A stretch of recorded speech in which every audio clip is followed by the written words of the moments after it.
all the smoke and stuff caused a sinus attack. So, yeah, I'm still dealing with that. So I think this one is up and running. Customize.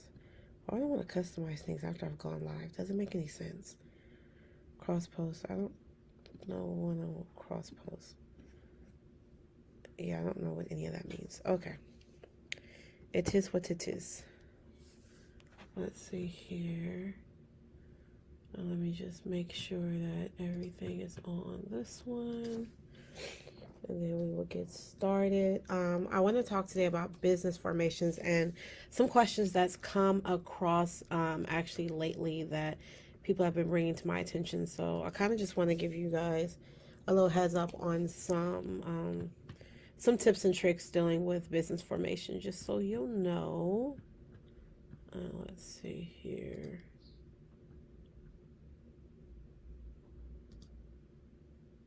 Let's see. Okay.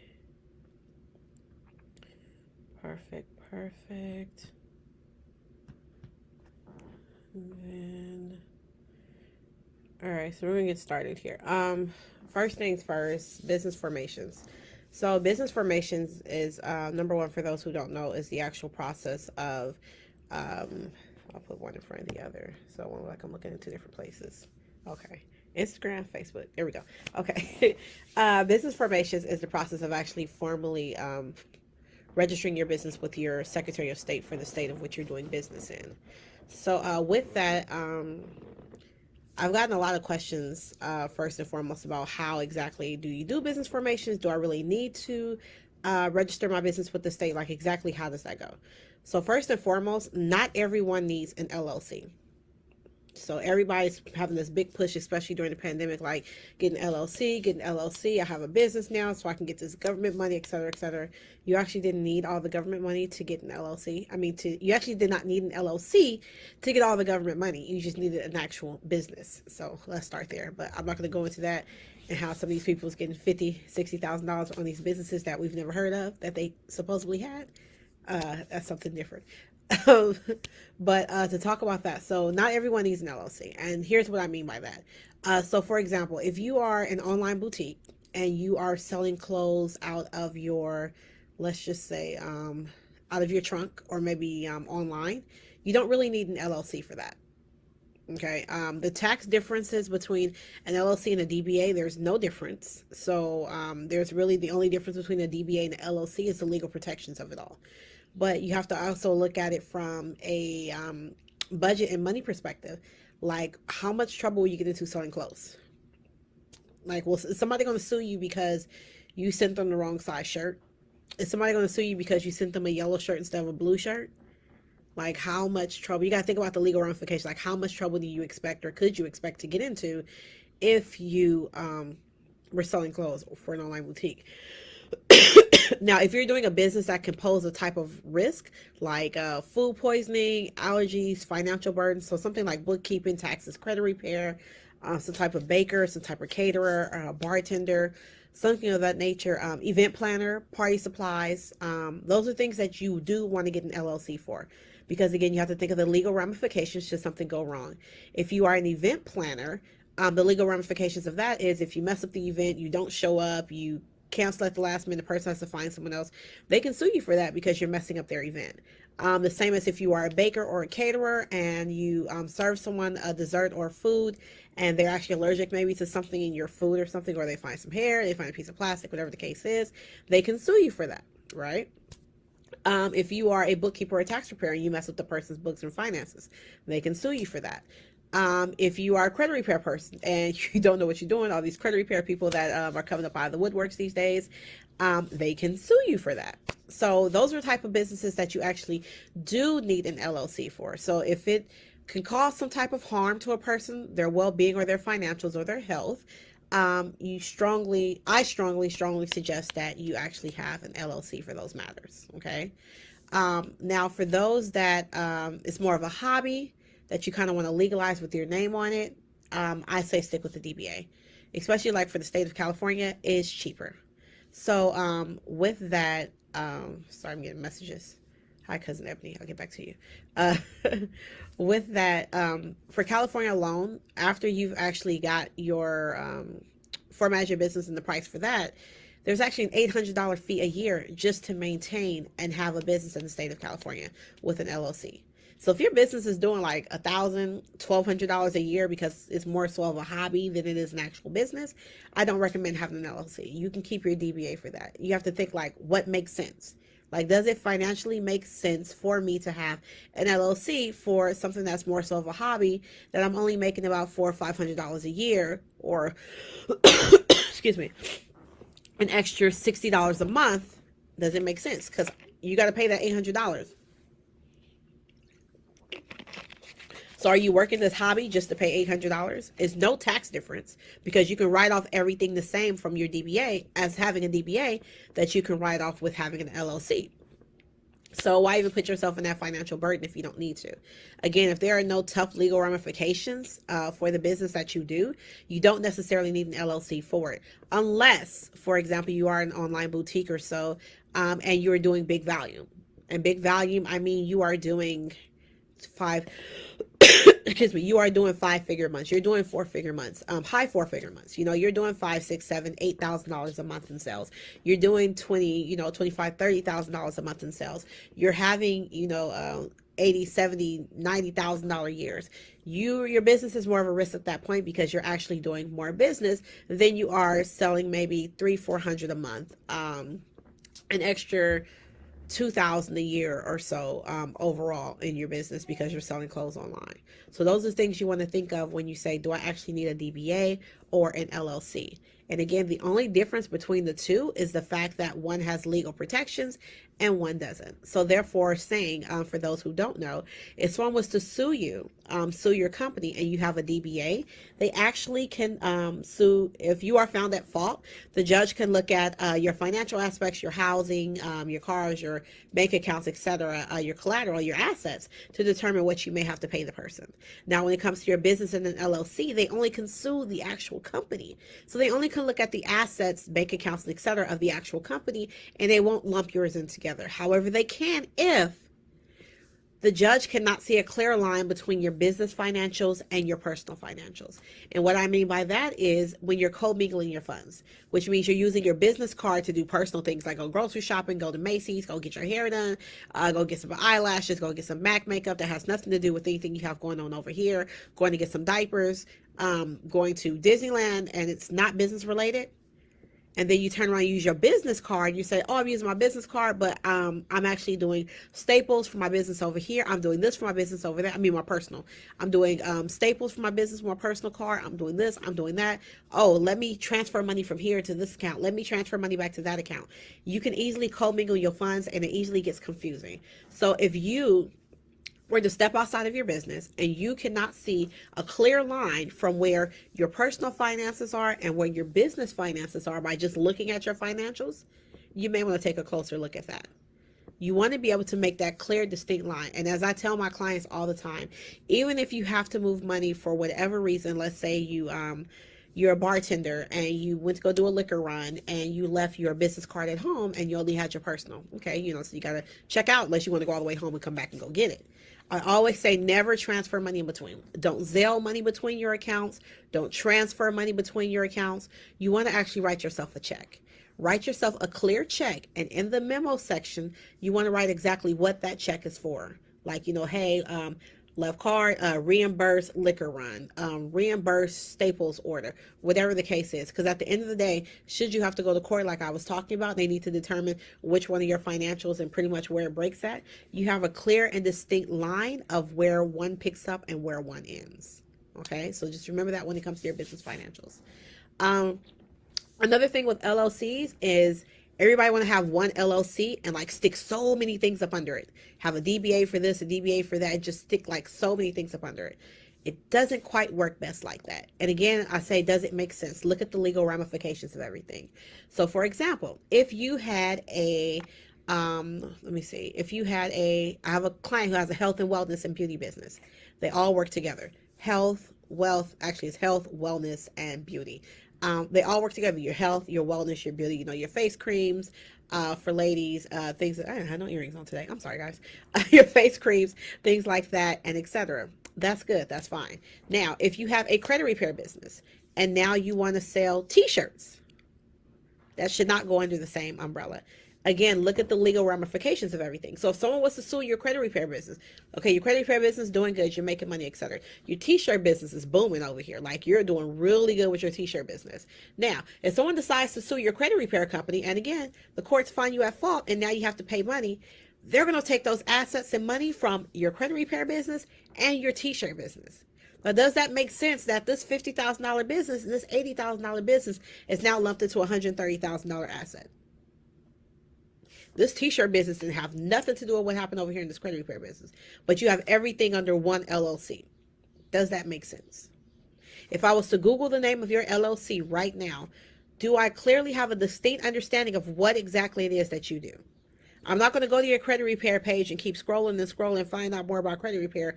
Then I get about halfway to a quarter of the way down and I find out that you're also selling t-shirts or selling hair. What that got to do with credit repair? None of that makes sense at all. So again, ask yourself, does it make sense? Okay. Now, if you have a party supply company, perfect. You have a party supply company, LLC, and you want to add event planning. That goes along just fine. If you want to do, put catering up under there, that still goes along just fine. Now, if you want to sit there and add creams and lotions, either do that DBA under your personal name or do another LLC for it. But I would not do it under one LLC umbrella. Everything does not always go under one umbrella, okay? Again, if I Googled you right now, does it make sense? Well, I clearly understand what it is exactly that you do. You know, don't sit there and tell me that you are a content writer, a marketing, you do branding, etc. And I'm going down your feed and I'm like, you know, looking into you and things on your website. And then again, I'll find something about, do I want to buy bundles and hair? You threw me way off. Again, does it make sense? Another thing, LegalZoom.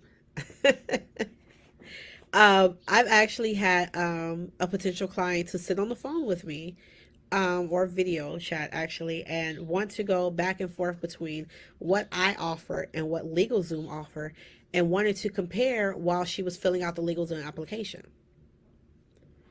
That's not what I do. First of all, you can compare me if you want. The difference between the two, I'm going to tell you right now. My customer service and the customer service that I provide to my customers is number one. If you have a question about something, you don't have to call a 1-800 number and get somebody overseas to answer your question. I'm going to sit there and break down to you what exactly it is that your question is answering. For example, DBAs versus LLCs, as I'm talking to you right now about business formations. I'm going to sit there and explain that to you. It's not something you have to read. Therefore, if you misunderstood something, you have a question about something, I'm right there live telling you what it is exactly that you want to know or that you want to hear. Another thing about LegalZoom, they're horrible. I'm sorry. They probably were a good company when they started, like most companies are when they start. But unfortunately, they got bigger and bigger. People, executives move, process procedures change, things of that nature. And because of that, unfortunately, hey, Keisha, because of that, unfortunately, the quality of service goes down as well. So I've actually, in the last year, and I have to say since the pandemic still, I have to mark all my markers since the pandemic, because that's when I really started going hard and actually concentrating more on my business. I've had to correct over 14, 15 LegalZoom business formations because they either had wrong addresses. They had one lady information going to an address that she wasn't even related to or live at. She's like, oh, what's this address on my paperwork? They're like, that's your address. She's like, no. It wasn't like a typo type address. Like, maybe she typed in, her address was 1537 and she typed in 1577 or something. Like, it was like a totally different address. So it's like, who live here? This is actually a church building. Who live here? Excuse me. Oh, that's one. I had another client that she's tried to do her business before, set it up with LegalZoom, and they never sent her paperwork. It never went through. She got confused or whatnot, so she never picked back up on it. She just said, forget it. She gets a bill from the state about 2-3 years later, like, hey, you owe us money for taxes, services, and fees. She's like, for what? They're like, oh, the business you have. She's like, what business? So I help her go back, research it. We go back and look and see, like, what happened, when did this business start, who exactly did, is this the one that LegalZoom did, and what the case is. LegalZoom screwed that all the way up. LegalZoom had the business belonging to them, their address, registered agent, and everything. Stephanie's, the lady's name was nowhere on the paperwork. I just said her name. The lady's name was nowhere on the paperwork. It was like everything LegalZoom. But it had one spot that had her address. So the state figured, let me send the bill here. That's not her business. That's LegalZoom's business. They totally screwed that up. And again, after 2 to 3 years, now you're sending me a bill? Exactly.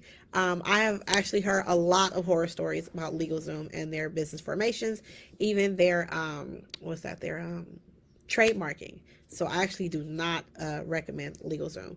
And again, the difference between a service like LegalZoom or a company like LegalZoom and myself, again, it's the customer service, and it's actually the services I provide, and I'm actually a real person. I actually do the business formations hand by myself. I don't have a third-party company that I go through. So therefore, I'm working hand in hand with the Secretary of State. I'm mailing off your paperwork. I'm sending in the paperwork. And as well as that, you don't have to pay an expedited fee for me. Like, I know one company that does it, and if you want your business formation done, and if you want it done in 2 days, you got to pay an extra $40. Like, for them to even just send it off within the next 2 days, it's like an extra $20-$40. You know, other than that, they'll tell you it's going to take 2 to 3 weeks, etc., just for them to get it off and done. Me, I normally process the orders, unless it's end of business day, like 4 or 5 o'clock. I normally process orders same day. Same day, so I can hurry up and get that done. I give you all the paperwork you need. I explain to you what an operating agreement is. I explain to you what your articles of organization is. I explain to you why you do or don't need an EIN. I even give you tips on what you need to do next to set yourself up for government contracting, or if you want to go and you want to build business credit. You don't get all that with them. I'm not going to sit here and sell you bells and whistles of things you don't need and you don't even understand that you do or don't need in your business. Or for those that go straight, and some just say, oh, I can do the LLC myself. That's fine. Go do the LLC yourself. But you sit there and you follow sometimes what other people are doing and what you see them do. But you don't know that along with that LLC, you don't know anything about a registered agent. You don't know anything about an operating agreement. You don't know anything about if you need a virtual office or not. You don't know anything about building the credibility of your company. You don't know anything about business banking and what even is a great business bank for you. You just see that they have some type of offer with Bank of America, so I'm going to go there. Have you done any of your research on anything? And then again, some people, they Google themselves into confusion. That is another reason why my service is here, to stop you from Googling yourselves into confusion. There are so many articles out there, so many people and so many gurus that know so much about business and what business is doing and how to start your business, and they're not actually leading you in the right direction. Then you kind of get starstruck by these people that are saying, hey, I'm making 6 figures in my business, and I did this in under a year, so forth and so on. But did they tell you that they've actually been in business and trying to do business for 3 or 4 years? Did they tell you that they just hit 6 figures like 2 weeks ago after all the failures and things that they've gone through? Did they tell you about their $5 days? Did they tell you about the times when they were only making $500 a week? Did they tell you about the times when they were making negative amount a week because they were paying out more than they were bringing in? They just tell you about the 6 figures that they just started making, like they've been doing it forever, walking off the jet that is actually just somebody else's jet they're just taking pictures with. That's not their jet. They flying Delta. They probably flying first class, but they not flying this private jet over here. So don't get starstruck by what other people are doing. Don't worry about somebody else's chapter 25 when you still on chapter 3. You know, work on what you got going on here, and nothing is going to happen overnight. Business is a stair step. Business starts, everyone has to start somewhere. Even I was just reading, actually I was watching a video that Floyd Mayweather did, and he was talking about how he made $30 million just off his shorts alone, how he built his brand. The same way Floyd Mayweather had to build his brand, you have to build your business. Nothing's going to come overnight. No business is going to start and just go big overnight. There's a stair step to everything. No bank is going to come out the woodworks and just give you $100,000, $300,000 out the blue just to start a business. And unfortunately, I have to say probably prior to 9/11, they may have done some of those things. But after 9/11 and that whole banking crash and everything, a lot of that industry changed. It's more difficult to get loans. And even if you get a loan, you can't get it based on business credit alone, especially when your business is just starting out, because you don't have enough credibility. It's the same way as someone who just turned 17, 18 years old, and they just have credit and their parents didn't help them build up that credit before they turned 18. Your credit score is probably like 350, 400. That's the same as your business credit score. So what's that going to do? That means it's going to depend on your personal credit. That's a whole nother conversation, a whole nother day. We focus on business formations right now. But I say that to say business formation is super important. But again, not everyone needs an LLC. So depending on what your business is doing, depending on how much your business is bringing in, depending on the legal ramifications of what's going on in your business, then that's how you know if you need an LLC or if you should just stick with a DBA. Again, we do offer business formation services, as I did mention. I also have programs to show you actually how to do it yourself as well. It is a workbook that actually walks you through the entire process. I give you the links to everything. I tell you what order to do everything in. And it's a workbook. You can check it off, fill it in. I give you your options. Like, I don't just say, hey, do this, do this, do this. Hey, do these things. Here are the options you have for these. You know, whatever works with your price point, depending on what you're doing, this is what's best for you. And then, of course, I also have do-it-yourself services. I also have full service services. To get more information on those services, please check out our website at yourstarpowersolutions.com. If you are looking for the do-it-yourself services, then you can check us out at bizgroundwork.com, which is B as in boy, I-Z, groundwork, groundwork.com. I made that up when I started the business. I don't know why I picked that, but I felt building a business from the ground up was the whole point of that. So that whole website of Biz Groundwork is all about everything business 101, which is another reason why I changed the name of the group here to Everything Business 101, because that's what I focus on. Everything you need to start a business, everything from business formations to how to deal with your finances to branding yourself, to your credibility, to how people see you on the outside, to your marketing, to your taxes, to your deductions. Everything starting a business 101 is what I focus in for this particular group. I also do business strategy and some other things. But for this group, everything business 101 to help you get your business off the ground. We also have a program coming out for those that are starting a business. You know, you start a business, sometimes you have questions and you just want to ask a quick question or need to go to a reliable source that can answer questions for you along the way while you're building your business, help you find these resources, help you reach out to people, help you find the answers you need while you're going along and you're starting this business. So that program will be coming up on a retainer program, which will only be, I think it's like $19 a month. $19 a month, and you have unlimited email access to me. Then there'll be another tier which is $29 a month, or $39. I have to look at the paper. I forgot. Which is where you actually get a certain amount of calls with me a month as well if you need to ask me questions verbally as well. So live as well. So if you have any questions, please feel free to send me an inbox message. Hit us up on our website, the contact me section. If you have my email, if you want to reach out to us by phone, 888-346-YSPS. Again, this is Marisa Cotton talking to you. I am who am I? I got new shirts here today. I am the Biz Setup Guru. I am Strategy Bay. Thank you so much for joining my live. Again, I hope to hear from you guys soon, and I will be doing more as soon as my voice come back a little bit more, because now I'm like really thirsty and I'm really hoarse. But thank you guys so much, and I'll talk to you soon. Bye. And now, how do you end these things? Now I gotta figure out how to get out of this live. Oh, this one. Bye.